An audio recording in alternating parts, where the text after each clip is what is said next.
నమస్తే. Welcome to Suman TV. నేను పద్మిని. ప్రస్తుతంతో పాటు శ్రీ విద్య ఉపాసకులు, శ్రీదేవి శ్రీ విద్యాపీఠం వ్యవస్థాపకులు, శ్రీ లక్ష్మీ గణపతి ఆలయ నిర్వాహకులు, స్వర్ణ దేవాలయం నిర్మాణ సంకల్పకర్త శ్రీమాన్ తేరాల సుబ్రహ్మణ్య శాస్త్రి గారు మనతో పాటు ఉన్నారు. మాట్లాడదామా? నమస్కారం అండి. నమస్తే అమ్మా. నోరు మంచిదైతే ఊరు మంచిదైంది అని అంటూ ఉంటారు. మన మాటే మంత్రం అవ్వాలి ఎప్పుడూ కూడా. అయితే మాటకి సంబంధించి చాలా మంది ఇబ్బందులు ఎదుర్కొంటున్నారండి. రామ అన్నదానికి, ఇంకో దానికి ఖచ్చితంగా చాలా తేడా ఉంటుంది. మనం ఎలా మాట్లాడుతున్నాం అనేది ఖచ్చితంగా మ్యాటర్స్. అయితే అది ఈ మాట భార్యాభర్తల మధ్య గానీ, తండ్రి కొడుకుల మధ్య గానీ, పిల్లల విషయాల్లో గానీ, పెద్దవాళ్ళతో, గురువులతో ఎవరితో అయినా మాట సౌమ్యంగా ఉన్నవాడు ఖచ్చితంగా పై స్థానానికి వెళ్ళటం అనేది చూసాం. ఎన్నో దాఖలాలున్నాయి కదండీ! మా పిల్లల అంటే ఇవాళ రేపు పిల్లల రీత్యానే తీసుకుంటున్నటువంటి ఒక అంశం అండి నేను ఈ టాపిక్ తీసుకోవడానికి. పిల్లల్లో ఏ దోషం లేదు, పెంపకాల్లోనే దోషం ఉంటుంది. మా పిల్లలు మాట వినట్లేదండి. చాలా దురుసుగా సమాధానం చెప్తున్నారు. కరెక్ట్ కాదు కదా ఇది. ఎలా మారుతారు మా పిల్లలు అని అడుగుతూ ఉంటారు. దానికి శ్యామలమ్మని ఉపాసన చేస్తున్న మీకంటే గొప్పగా ఎవరు చెప్తారు అనేది నా భావన. మరి చెప్పండి, శ్యామలమ్మని ఎలా వేడుకోవాలి పిల్లలు గాని, మేం గాని మాట బాగుండాలి? తప్పకుండా అమ్మా. యాదేవి సర్వభూతేషు శక్తి రూపేణ సంస్థిత నమస్తస్తే నమస్తస్తే నమో నమ. అమ్మవారి శక్తి స్వరూపిణి. ఇక్కడ మనం మాట్లాడేటువంటి ప్రతి ఒక్క మాట వెనకాతల భగవత్ తత్వము, భగవత్ అనుగ్రహంతో వాగ్దేవి ఆ శ్యామల అమ్మవారి యొక్క కృపచేత శ్యామల ఉపాసన చేసేటువంటి వాళ్ళకి ఒక తూకం వేసి మాట్లాడితే ఎలా ఉంటుందో, మనం ఎంతవరకు ఎంత వేగంగా మాటని మాట్లాడాలి, ఎంత వేగంగా ఆ మాట వెళ్ళేటువంటి ఒక సమయంలో దాన్ని నియంత్రించగలగాలి. ఒక వ్యూహాత్మకమైనటువంటి ఒక మాటల సవ్వడి అనేటువంటిది ఏదైతే ఉంటుందో అది రామ చిలకల్లాగా పలుకులు రావాలి అంటే శ్యామల ఉపాసన చాలా గొప్పది. అది ఎంత సాధన చేస్తేనో కానీ అది సిద్ధించదు. ఋషులకి లేకపోతే సామాన్యులకి ఎవరికైనప్పటికీ కూడా వాక్కుతో వాళ్ళు ఆ వాక్ పరిపాలనతోటే, మాటతోటే, ఇప్పుడు ఋషులు మంత్ర సాధన చేయాలన్నా కూడా, ఋషులైనా పండితులైనా ఎవరైనప్పటికీ కూడా ఒక భగవత్ సాధన చేయాలంటే కూడా వాక్కు యొక్క పటుత్వం అనేటువంటిది చాలా అవసరం. దాంట్లో నుండి వచ్చినటువంటి ఆ బలం, దైవ బలాన్ని పొందాలి అంటే కూడా వాక్కు లేకపోతే అది దాన్ని ఆశించినటువంటి ఒక ఫలితాలు అంతగా రావేమో అనేటువంటి దానికి కూడా ఒక్కోసారి ఆలోచనలో పడేటువంటి అంశం కూడా. ఎందుకంటే మౌనంగా ఉండి, మౌన స్వామిగా ఉండి ప్రపంచాన్ని శాసించినటువంటి వాళ్ళు ఉన్నారు కంటి చూపుతో. అంటే వాళ్ళు మాట్లాడలేకపోయినా ఆ చెప్పేటువంటి ఒక విధి విధానాలు వాళ్ళ యొక్క చూపులతో, కంటి చూపుతో, సైగలతోటి కూడా వాళ్ళ భావ వ్యక్తీకరణ అనేటువంటిది కనపడే విధంగా ఉంటుంది.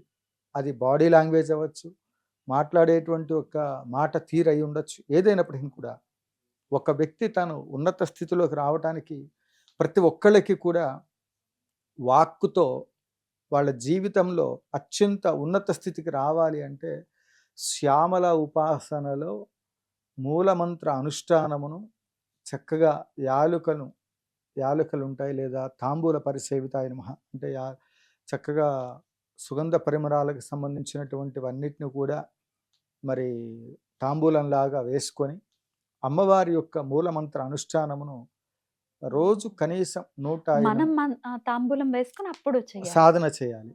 ఎందుకు అంటే ఆ లాలాజలం వస్తూ ఉండగానే ఆ మంత్రజపం చేస్తూ ఉంటే వాళ్ళకి తెలియకుండా ఆ అమ్మవారి యొక్క అనుగ్రహం చేత తప్పకుండా వాళ్ళ జీవితంలో వాక్ సంబంధించినటువంటి ఒక ఏర్పడుతుంది, పట్టు ఏర్పడుతుంది. వాళ్ళ జీవితంలో ఆ మాటలతోటే, ఇప్పుడు మీరున్నారు, మాటలతోటే పబ్లిక్ని మనకు ఇవ్వవలసిన సమాచారాన్ని కరెక్ట్గా ఇవ్వగలుగుతారు. ఒక రాజకీయ నాయకుడు తాను ఎలా ప్రజెంట్ చేయాలి, తను ఏమనుకుంటున్నాడో మనసులో ఒకటి, దాన్ని ఏ విధంగా భావ వ్యక్తీకరణ చేసి ఆ మాటల ద్వారానే తన యొక్క భవిష్యత్తు ఏర్పడుతుంది. లాయర్లు ఇలా వాక్కు ద్వారా ఏది అంటే ప్రతి ఒక్కరికి ఆ వాక్కు అనేది చాలా ముఖ్యమైనటువంటి ఒక అంశం.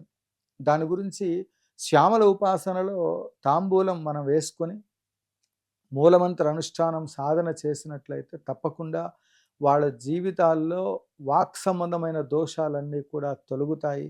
శ్యామల ఉపాసన చేసేటువంటి వాళ్ళు తీర్థమిస్తే మాటలు రానటువంటి వాళ్ళకి బా కూడా మాటలు వస్తాయి. అందులో ఎటువంటి సందేహం లేదు. శ్యామల ఉపాసన చేసేటువంటి వాళ్ళు తినేటువంటి ఒక ప్రసాదంలో నుండి, అంటే వాళ్ళు అరటిపండు తింటున్నారు, దాంట్లో నుండి ఆ శ్యామల ఉపాసన పరుడు అది ఎంగిలి అనుకోకుండా, అంటే ఇష్టం.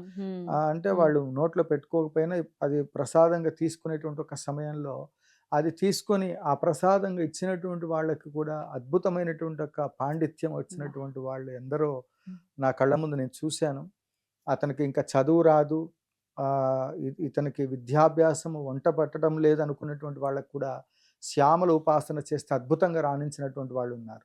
ఒకటేమిటి తల్లి, శ్యామల ఉపాసన ద్వారా ముందు కావలసినటువంటి ఒక మనిషి జీవితంలో ఏది అవసరమో అదన్నీ కూడా ఉపాసన మార్గంలో తెచ్చిస్తారు. ఆ ఉపాసన మార్గంలో మీరు సాధన చేయలేకపోతే, సాధకులు ఎవరైనా దగ్గరలో ఉంటే, సరైన పద్ధతిలో వెళ్ళలేకపోతే కూడా ఏం జరుగుతుందంటే, శ్యామల ఉపాసన చేసేటువంటి వాళ్ళు చూస్తేనే వాళ్ళు వశమైపోతారు. అందు గురించి ఇప్పుడు కొన్ని క్షేత్రాలలో తీర్థం ఇస్తూ ఉంటారు. మీరు ఎక్కడ దాకా ఒక్కర్లేదు, శ్యామల అమ్మవారి నామస్మరణం చేసి ఒక గ్లాస్ వాటర్ తీసుకొని దానిపైన కుంకుమ పువ్వు, యాలకులు, సుగంధ ద్రవ్యాలు, జాజికాయ, జాపత్రి, కుంకుమ పువ్వు ఇవన్నీ వేసి అభిమంత్రణ చేయండి. అభిమంత్రణ అంటే ఆ పాత్రని మూసేసి దానిపైన రాజమాతంగేశ్వర్య నమః, రాజమాతంగేశ్వర్య నమః, లేదా మూలమంత్రం వచ్చు, ఉపదేశం ఉంది, ఓం ఐం హ్రీం శ్రీం ఐం క్లీం సౌ, బీజాక్షరాలు చెప్పకూడదు. కానీ ఆ బీజాక్షరాలతో సర్వరాజవ శంకరి, సర్వస్త్రీ పురుష శంకరి, సర్వదుష్ట మృగ శంకరి, సర్వసత్వ శంకరి, సర్వలోక శంకరి అని ఆ మంత్రంతో అభిమంత్రణ చేసి అమ్మ ఆ నీళ్ళని సేవిస్తే ప్రతిరోజు ఏ గుడికి ఎక్కడికి వెళ్లకుండా ఆ నీటిని తాగిన ఆ వ్యక్తి ఎవరైతే ఉన్నారో అతనికి కావలసినటువంటి ఆ రోజు తన అవసరాలన్నీ తీరుతాయి. ఇది ముమ్మాటికి నిజం. పిల్లలకు కూడా ఇప్పుడు తల్లిదండ్రులు ఎవరైనా చేసి పిల్లలకి ఇవ్వచ్చు, వాళ్ళు చదువుల్లో రాణించడం.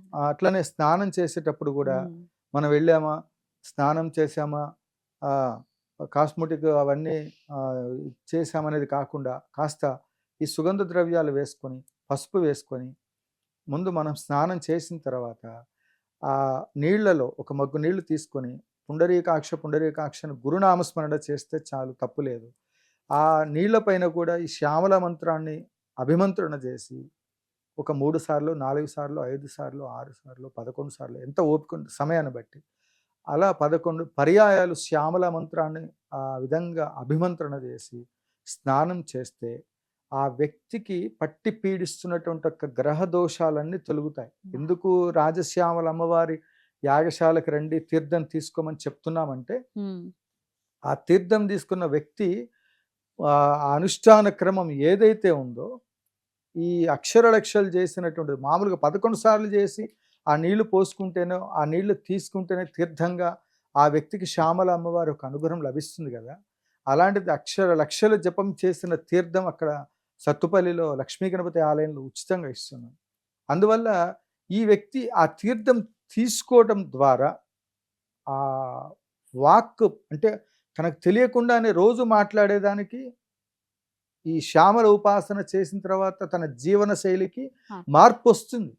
ఎంతో మంది భక్తులు మన లైవ్లో కూడా మనం చెప్పారు, అసలు భగవంతుడిని పూజ చేయని వ్యక్తి శ్యామల ఉపాసన చేసిన తర్వాత అమ్మవారి గురించి అలవోకగా అసలు ఆ అమ్మవారి స్తోత్రాలు ఎలా చెప్పాడంటే, అసలు అతను నాకు ఆశ్చర్యం అనిపిస్తుంది. ఎప్పుడు కూడా కనీసం ఎప్పుడో కాళిదాస్ కాదు, ఇప్పుడు కూడా కలికాలంలో, కలియుగంలో ఇప్పుడు కూడా జరుగుతుంది. తీర్థం ఇచ్చిన తర్వాత ఆ వ్యక్తి ఆ విధంగా అమ్మవారి గురించి అట్లా అసలు ఆ గొంతు ఏంటి, ఆ స్తోత్ర పారాయణలు ఏంటి, నేను యాగశాలలో చూశాను.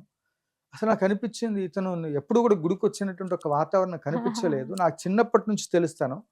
తను చెప్పాడు, అమ్మ నేను ఎక్కువ మాట్లాడను, శ్యామల అమ్మవారిని దర్శనం చేసుకున్న తర్వాత నా లైఫ్, చేసుకోక ముందు ఒక లైఫ్, ఈ రెండింటిని నేను చెప్తున్నానని 2 మాటలు మీకు చెప్పాడు. అంటే మనం కొన్ని వీడియోలు ప్రజెంట్ చేయలేదు కొన్ని కారణాల వల్ల, అది పక్కన పెట్టేద్దాం. ఇక్కడ దైవ బలము అనేటువంటిది స్పష్టంగా రావాలి అంటే శ్యామల ఉపాసన, ఆ అనుష్ఠాన బలంతో మీ అందరికీ కూడా సర్వత్రా వాక్ శక్తి పెరుగుతుంది. ఉమ్, ఇది రావాలి అంటే మీరు శ్యామల ఉపాసన తీర్థం తీసుకోవాలి. ఆ అర్హతను మనం పొందాలి అంటే ఆ అమ్మవారికి జరిగే భోగంలో మీకున్న దరిద్రం అంటే ఆ కొబ్బరికాయలు సమర్పించేది ఎందుకు, ఉమ్. కుంకుమ సమర్పించేది ఎందుకు ఇప్పుడు అంటే 11 లక్షల కొబ్బరికాయలతో కూడా ఆ, మీరు హోమం చేస్తున్నారు. కుబేర కుంకుమ ఉమ్, వీటితో అర్చన జరుగుతుంది. మీరు ఆ కర్మలు తొలుగుతాయి అర్చన చేయటం ద్వారా. ఈ శరీరం నుండి పట్టి పీడిస్తున్నటువంటి ఒక కర్మలన్నిటినీ కూడా కొబ్బరికాయలు కొట్టి ఎప్పుడైతే మనకు తెలుసో అవును. తెలియకో ఏదో ఒక వాక్కు చేతనో దోషాలు చూపుల చేస్తూనే చేతనో ఉంటాం. తెలుసో తెలియకో ఏదో పాపాలు చేసుంటాం కనుకనే ఏదో ఒక కష్టం అనేది మనకు వస్తూ ఉంటుంది. ఆ కష్టాలు తీరాలంటే 108 కొబ్బరికాయలు ఎవరైతే సమర్పణ చేస్తారో ఉమ్, ఒక అష్టోత్తరం 108 కొబ్బరికాయలు అమ్మవారి అష్టోత్తర నామని చెప్తూ హోమంలో అవి సమర్పణ చేస్తే అద్భుతం. అసలు వాళ్ళ లైఫ్ అసలు ఉమ్, తిరుగులేదు. ఇంకా తిరుగు. అష్టోత్తరంతో కుబేర కుంకుమార్చన ఉమ్, ఆ విభూతి మళ్ళీ మీకు పంపిస్తాం మేము. ఉమ్. అద్భుతంగా వాళ్ళకి ఫలితాలు వస్తాయమ్మా. ఓకే. అలా చాలా కలిసి ఇవ్వదలుచుకున్న వస్తుంది. వాళ్ళు వాక్కు దోషాల నుంచి బయటపడాలన్నా, అవును. ఖచ్చితంగా అమ్మవారి అనుగ్రహం పొందాలన్నా, ఒకవేళ అలా ఇవ్వాలి, మనం మారాలి మన జీవితాలు అనుకునే వాళ్ళు ఖచ్చితంగా కనిపిస్తున్నటువంటి నంబర్స్‌కి కాంటాక్ట్ చేసి ఖచ్చితంగా పంపించండి. విరాళాల్ని అందించండి. కృతజ్ఞతలండి. కామాక్షి. నమస్కారం.